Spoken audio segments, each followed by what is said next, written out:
Assalamualaikum, selamat pagi semuanya. Apa kabar hari ini? Semoga kita selalu diberikan kesehatan oleh Allah Subhanahu wa Ta'ala, dan tetap patuhi dan disiplin protokol kesehatan dengan cara memakai masker, mencuci tangan, menjaga jarak, serta menjauhi kerumunan.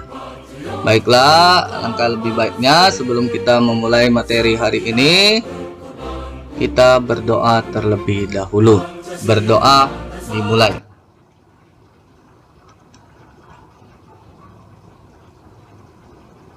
Berdoa selesai. Selanjutnya, untuk mewujudkan rasa nasionalisme kita akan menyanyikan lagu Indonesia Raya.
Baiklah, kita mulai materi kita hari ini.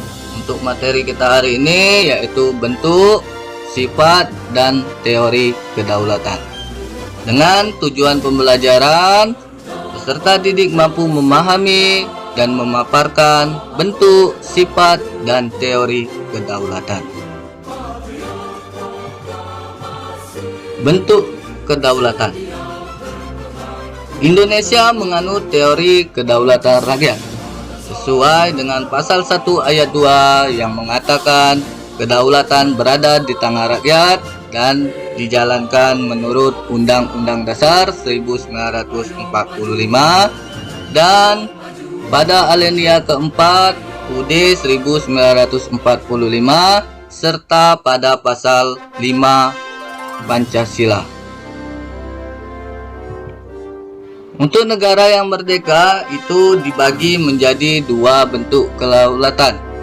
Yang pertama ada kedaulatan ke dalam. Artinya semua urusan dalam negara diatur oleh negara tanpa campur tangan negara lain. Untuk bentuk yang kedua itu bentuk kedaulatan keluar. Artinya negara berhak melakukan kerjasama. Kerjasama yang dilakukan oleh negara itu terdiri dari 3 kerjasama. Yang pertama, kerjasama bilateral, yaitu kerjasama antar dua negara. Yang kedua ada kerjasama multilateral, kerjasama yang dilakukan lebih dari 2 negara. Dan yang terakhir ada kerjasama regional, yaitu kerjasama yang dilakukan antar kawasan. Sifat kedaulatan. Sifat kedaulatan dibagi menjadi 4, Yang pertama, asli. Artinya dibuat oleh negara yang bersangkutan tanpa campur tangan negara lain. Sifat yang kedua ada permanen. Artinya sifat tetap atau tidak berubah. Yang ketiga ada tunggal. Satu-satunya kedaulatan yang dipakai oleh negara. Dan yang terakhir ada tidak terbatas. Artinya tidak terbatas pada pemerintahan satu dengan yang lainnya.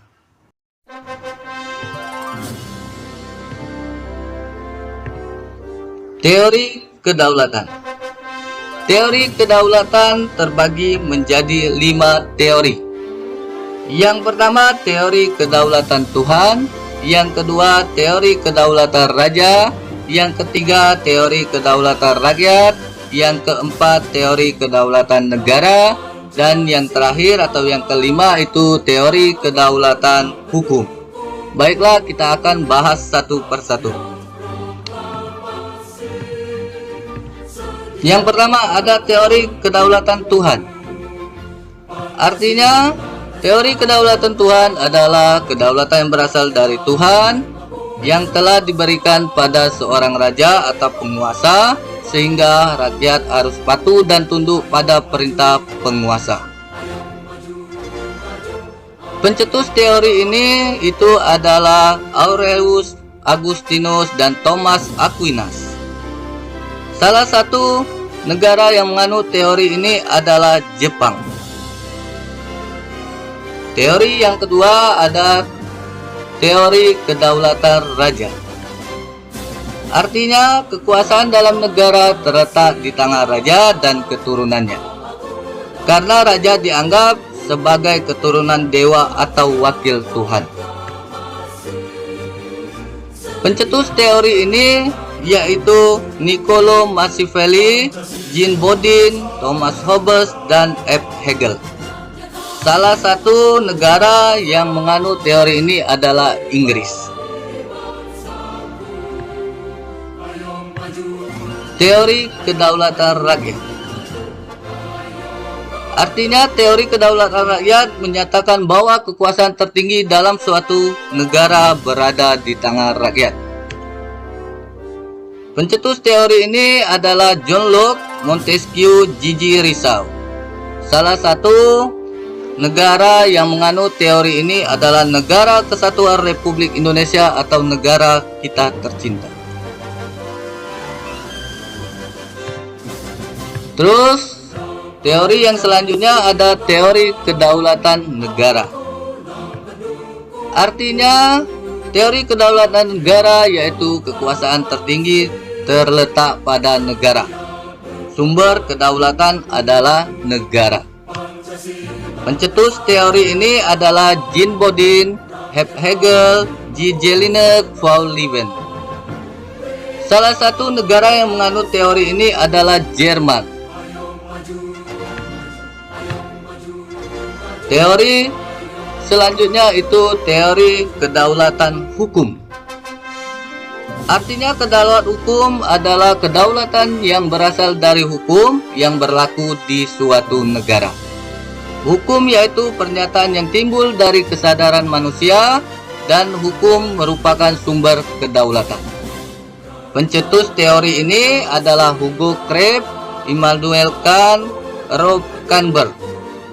Salah satu negara yang menganut teori ini adalah Swiss.